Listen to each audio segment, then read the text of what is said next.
Liburan rebahan aja kali ya. Ini kan udah kayak gini, kita nggak mau siaran aja nih. Kita sih bikin siaran aja. Jangan dong, aduh. Ala-ala produktif aja. Iya, gue pengen produktif nih. Halo fans, balik lagi di Ngabuburit at Home. Masih bersama gue Ari J dan Saya Lydia. kita akan menemani kalian selama 1 bulan penuh. Kita akan ngebahas topik-topik seputar teknologi, khususnya di Smartphone. Astaga, saya lupa. Padahal gue pengen jadi penyiar. Sorry offense. Tapi dari kemarin kita udah ngomongin soal orang belakang panggung. Terus artisnya juga ada. Terus fotografer stage juga udah ada. Ada yang belum? Ada yang belum. Tukang bersih-bersih. Ya, Set kita dong. udah lama nih gak dibersihin loh. Enggak dong, kayaknya kita perlu manggil orang yang udah lama siaran beneran. Kita kan udah berapa kan episode kita siaran. Kita gak terkenal. Iya. Gimana kalau kita panggil? Panggilnya gak gitu. Gimana? Dari handphone. Karena dia artis. Jadi kalau kita keluarin dari handphone langsung ada nih. Oh, kemarin udah kan yang keluar dari handphone. Oh, sekarang keluar dari kita mana? Kita keluarin dari mic aja gimana? Oh ya, boleh. Wah. Keren sekali. Kan main. Penyiar banget gak tuh? Parah. Dari mic.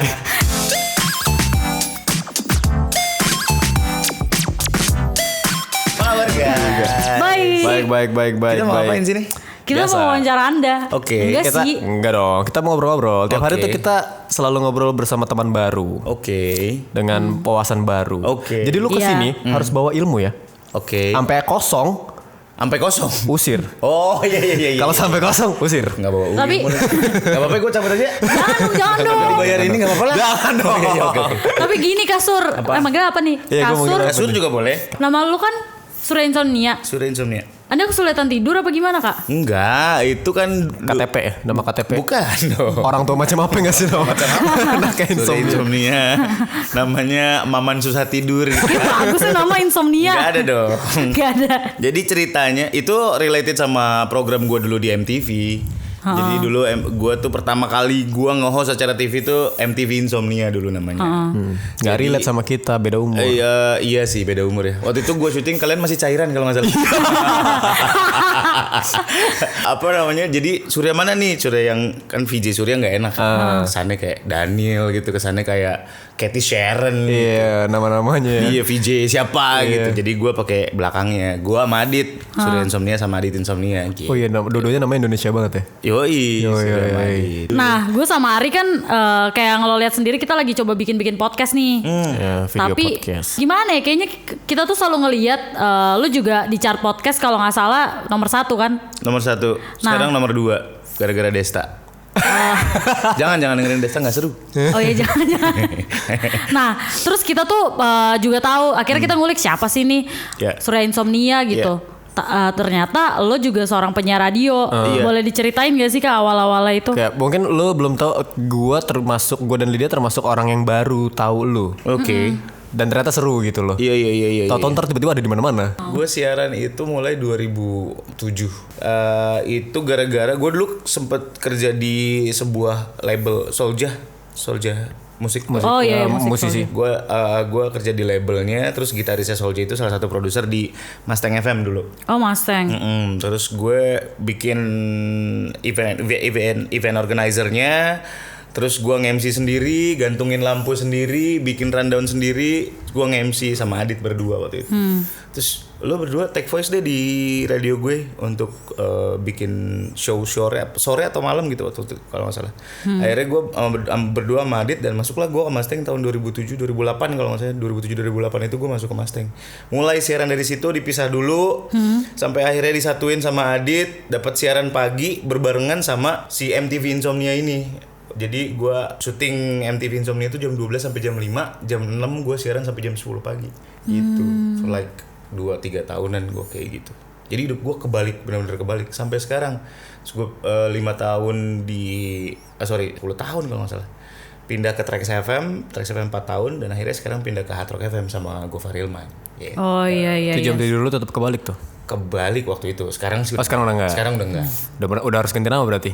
Iya sih harusnya ya. Cuman gimana? Gue sempat ganti nama waktu itu. Apaan? Jadi pakai nama lengkap gue. Nama lengkap gue Suryadini, SURYADINI. Gak laku men. Ya.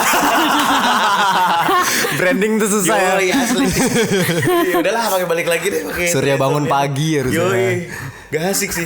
Lu berarti udah main celok ke apa aja tuh tadi? Itu beda gak sih treatment lu dalam berperilaku atau dalam lu kerja lah? Apa? Lu jadi lu ketika lu siaran, ketika lu muncul depan TV atau ketika lu lagi bikin podcast?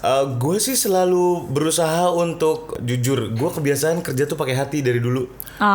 So sweet. Beneran. Jadi karena gue selalu berusaha, ya Surya kayak gini, personalitinya Surya kayak gini. Gue selalu berusaha mencoba lebih dekat sama pendengar gue, saying hi sama mereka. Mungkin sekarang radio udah terlalu banyak yang di taping, pre-tape duluan, jadi nggak ada attachment, nggak ada interaksinya ya, nggak ada interaksi sama pendengar gitu. Karena believe it or not, ketika temen lu aja lagi siaran, lu saying hi sama dia di WhatsApp, terus akhirnya dibacain on air tuh masih ada tingling, masih ada merindingnya gitu. Bahkan sampai gue bikin waktu itu program MTV Insomnia, kita masih ngedepanin banget masalah komunikasi itu gitu sama penonton sama pendengar. Jadi yang kayak gitu-gitu tuh kadang-kadang jadi means a lot sebenarnya buat mereka gitu. Ternyata dibalas DM-nya aja bisa sampai senengnya bukan main gitu, atau di repost. Ada yang katanya langsung sujud syukur sih. Tapi lu ngeliat kayak gitu gimana? Kenapa? Lu nya sendiri nih sebagai orang.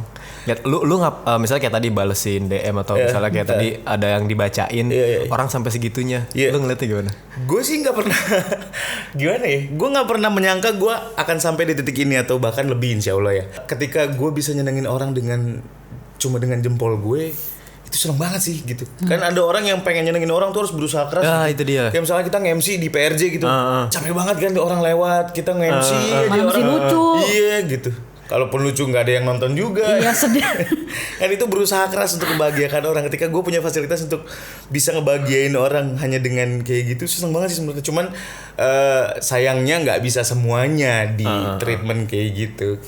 Nah, tapi lu sadar nggak sih kalau misalnya kita nanya orang mengenai Surya Insomnia, kebanyakan orang justru mengenal lu sebagai seorang penyiar radio, terus atau sekarang podcast lu juga sama teman-teman lu, ketimbang ketika lu lagi ada di TV gitu, Pak.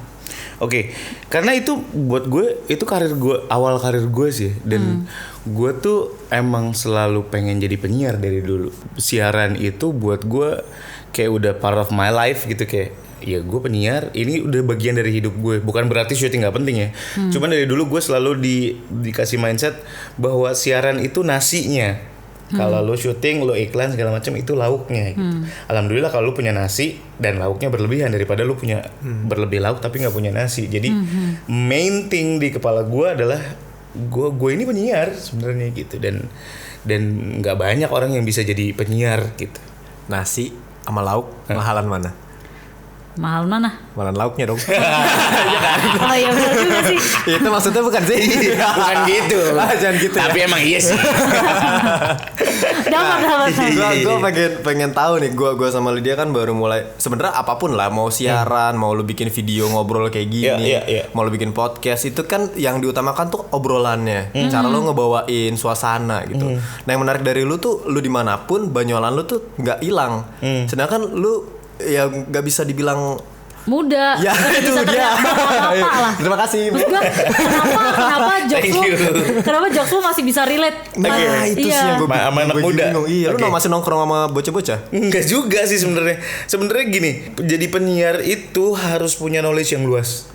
Dari atas sampai bawah. Maksud gue gini, gue ngegali terus sih. Kalau gue sih ya, gue ngegali terus. Gue lihat what's happening now. Terus anak-anak muda sekarang senangnya mutualan daripada ketemuan gitu. Mutualan aja dulu. Bukannya gak mau ketinggalan zaman ya, cuman menurut gue seorang entertainer itu harus punya pengetahuan yang luas banget sih. Nah, kebanyakan lu dari mana dapet itu? Gue dari teman-teman gue aja sih sebenarnya, karena gue pendekatannya sekarang persona gue itu anak kampung yang sekarang udah jadi sukses gitu. Tapi tadi lu ngomongin soal knowledge, sayangnya banyak orang yang pengetahuannya mereka suka cari tahu, terus mereka suka baca. Ibaratnya di kepalanya banyak isinya, tapi nggak seluas itu untuk menyampaikan sebetulnya. Kalau ngomongin masalah public speaking ya, ngomongin masalah kemudahan lo ketika lo nyampein sesuatu gitu. Itu menurut gue bukan gift sih. Announcing skill atau public speaking skill itu adalah sesuatu yang harusnya lo bisa kulik, nggak bisa orang terlahir langsung jago retorika, jago menyusun kata, jago ngomong atau tiba-tiba lucu gitu. Menurut gue sih nggak ada. Tapi kalau orang yang biasa nongkrong rata-rata dia biasa untuk interaksi sama orang dan bisa tektokan kan? Itu kalau nongkrong menurut gue temen itu investasi dalam hal apapun ya, dari vocabulary lu nambah. Ketika lu ketemu sama orang yang middle low, lu bisa masuk ke situ dengan bahasa yang kayak gitu. Ketika lu ketemu orang yang kelas A, B atau A+ gitu. Gimana di sekolah cara ngomong? kelas A, kelas B. Bukan, maksudnya sorry. kelas ekonominya gitu. Oh, iya. Dari demografinya kelas A+, lu bisa relate sama mereka, lu bisa apa yang mereka omongin lu masih bisa nyambung gitu. Terus lu tahu their kind of jokes gitu, kayak gitu-gitu. Beda-beda. Gue pengen tahu deh, ini kan lu kegiatan off airnya sebenarnya lumayan banyak nih. Offline kali, maksudnya yang di offline, dasar aku bodoh. Sorry. Yang MC kayak lagi kosong. MC lagi kosong. Iya. Cuma maksudnya apalagi ini orang-orang juga lagi banyak nih pada bikin podcast, pada bikin live streaming. Bener. Banyak banget yang nanya sama gue, bang gimana sih bang caranya bikin podcast? Bikin podcast gampang, ada aplikasinya, lo tinggal play, terus lo tinggal record sama temen lo mau ngapain aja terserah. Lo nge-script gak sih? Enggak, serius lo? Enggak. Apa datang bawa topik gitu? Enggak juga. Iya kan kita berempat tuh, gue, Darto, Omes sama Nggok. Iya, cuman datang kita ngomongin apa nih hari ini gitu. Mau ngapain nih? Mau flashback dulu kah? Atau mau ngomongin yang current kah? Atau ngomongin orang mungkin? Kayak gitu sih. It's growing ketika lu udah ketemu teman-teman lu yang bisa mengembangkan ide lu dari satu kata menjadi ribuan kata dan jadi sebuah topik. Lu terus temenan sama mereka. Gue tuh yang masih penasaran itu, ya itu nggak kehabisan ide. Tadi lu udah jawab sih sebenarnya soal knowledge dan segala macem. Tapi kalau misalnya ngomongin soal, belum tentu juga nggak kehabisan ide, bos. Oh, serius lah. Ada juga saatnya ketika mentok lu stuck, mentok ada. Apa yang lu kayak lakukan? kita gini ya. Kita udah baca nih. Gue nggak ngerasa ini mentok loh. Pas ketemu lu nanya apa nih abis ini? Ngomongin masalah idea nih sekarang ya. Mentok tuh wajar, mentok tuh manusiawi. Even orang-orang yang besar kayak Bang Komeng, kayak Cak Lontong, gue kebetulan ketemu sama mereka di TV dan gue belajar banyak dari mereka. Senangnya gue ketemu sama senior adalah ketika gue bisa nanya, gue bisa memperbanyak ilmu gue sama mereka. Dan apa yang bikin lo nggak mentok, lo peka deh sama kuping lo, sama mata lo gitu. Lo cari referensi lain. Gak usah susah-susah, lo jalan aja keluar. Sama aja kayak konsep nyari ide buat apa. Iya, gue tahu apa itu konsep nyari ide. Peka lo harus empati sama hal-hal tertentu di sekitar lo. Itunya gue ngerti. Tapi kadang kala ketika lo mentok itu, atau gue lah misalnya, gue mentok itu ada rasa bersalah dan pengen udahan. Kayak misalnya, karena misalnya gini nih, gue lu bilang barusan gue juga pernah mentok, bahkan sering kayak gitu-gitu. Tapi kan itu nggak kelihatan ya. Yang kelihatan yang gue tonton, yang gue dengar soal ada aja terus gitu. Iya, ada aja terus nih idola gue nih, wah ada aja terus nih. Sedangkan kita pengen memulai itu, tapi kita kayak berasa sering banget nih. Dan itu kayak apa ya, gue nggak mungkin jadi kayak gitu ya, karena kok gue sering banget gitu, kok gue nggak pernah lihat dia kayak gitu. Dia kan belum mendapatkan tanggung jawab itu karena mungkin demand ke dianya pun belum banyak. Iya nggak sih? Oke. Tidak sebanyak lu dong. Iya, oke. Nah, demandnya belum banyak ya, udahan aja kali ya, toh kayak nggak works juga. Lu pernah kayak gitu nggak? Dulu banget deh. Dulu banget deh. Pasti dong, bos. Nah ya, pas saat itu apa yang lo lakukan? Keep on going. Dari dulu tuh gue selalu, gue ingat banget gue lagi nge-MC di McD acara nonton bareng gua. Bukan. Enggak bareng lu, bersama nonton dong. Bukan Bareng. Nonton bareng bola gitu. Terus Ntar lu nonton bersama bola. Enggak, maksud gue nonton bareng pertandingan bola. Ya, iya benar. Udah nah capek. Oke. Gue mau denger nih pengalaman lu. Di situ nggak penting sebenarnya, orang lagi makan, ada yang nonton bareng, ada yang ngobrol dan segala macam, dan gue nge-MC gitu. Nggak penting, dan gue ngerasa fail di situ. I'm not belong here sebenarnya. Gue harusnya nggak di sini deh gitu. Terus abis itu gue lihat TV masih diganti-ganti, ada Coki Sitohang. Nanti one day gue di sana deh, nggak di sini tapi gue di sana. Gue ngiburnya dari sana, bukan dari sini. Dan itu apa namanya, power of affection kali ya. Gue sekarang jadi kebiasaan ketika gue pengen sesuatu, lihat teman gue bawa mobil mewah, keren banget mobilnya, nanti one day gue punya itu. Rumah bagus banget, nanti one day gue punya itu. Ngeliat orang jalan sama anak istrinya, bahagia banget. Orang cantik banget. Bukan dong. Bukan. Bukan berarti gue ambil istrinya. Gue menyerupai itu. Tadi lu ngomongin soal demand, berarti kan kita ada tanggung jawab terhadap demand dari orang yang suka sama kita dan mereka nungguin itu. Nah, pernah gak sih ada hari dimana lu capek sama demand itu? Kayak pasti kan ada kan mode lu lagi off aja, lu cuma pengen istirahat. Tapi sedangkan orang-orang ini terus nagih sama lo dan itu malah bikin lo jadi susah untuk gerak, jadi susah untuk kayak misalnya atau mungkin lu lagi pengen explore yang lain. Tapi yang kayak kemarin ayo bang seru gitu. Jangan yang ini dong. Banyak sih kayak gitu kejadian banyak. Simple as lu kelar syuting ada lo kemana gitu ketemu orang, bang ayo dong lu ngelucu dong bang. Wah itu berat sih. Coba ngelawak bang. Gue sih nggak jawab waktu itu, gue lempar sepatu bola pakai. Enggak. Kan maksud gue yang kayak gitu-gitu pasti ada. Dan biasanya gue expressing di sosial media gue. Dan I'm just a human gitu. Gue kadang butuh di rumah juga, kadang-kadang gak ngapa-ngapain gitu. Atau mungkin kadang sebenarnya itu kan bisa jadi berupa saran nih. Cuman kadang emang gak pas aja lagi, gue mungkin kondisinya lagi gimana gitu kan.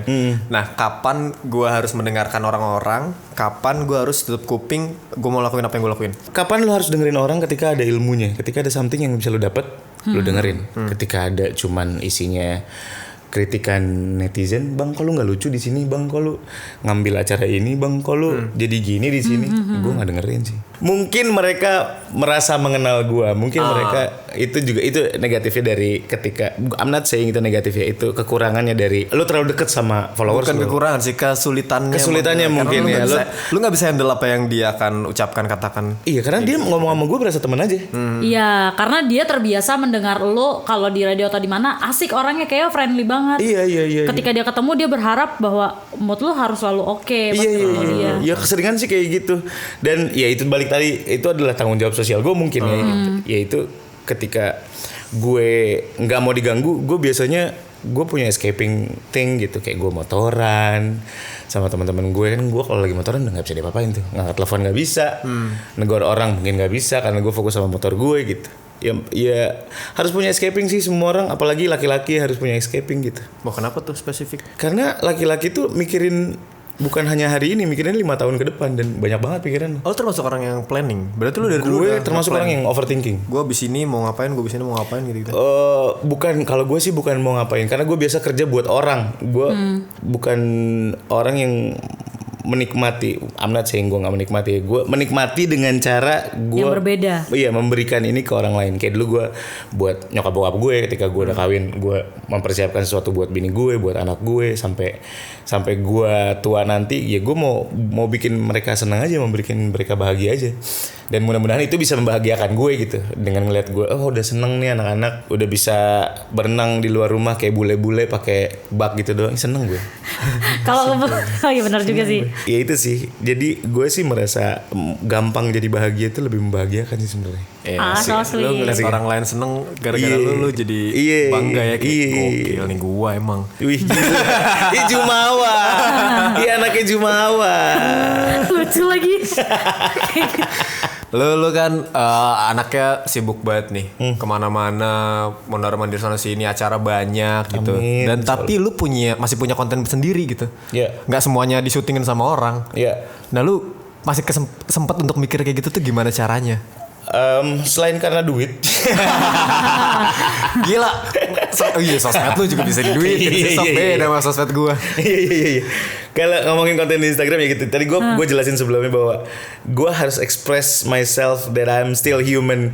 Ya gue kayak gini sebenarnya gitu. Jadi gue kadang-kadang ngambil foto sendiri, ngambil foto anak gue, atau gue bikin video sendiri gitu. Tapi kalau bawa kamera yang ribet kan, yang proper gitu. Yang proper kan ribet banget gitu ya. Tapi ntar lu sebelum ke situ lu ada orang konten nggak? Bener-bener lu pure sendiri ngerjain? Ada. Semua medsos lu tuh itu isinya gue yang ngerjain semua. Lu ngerjain semua. Iya.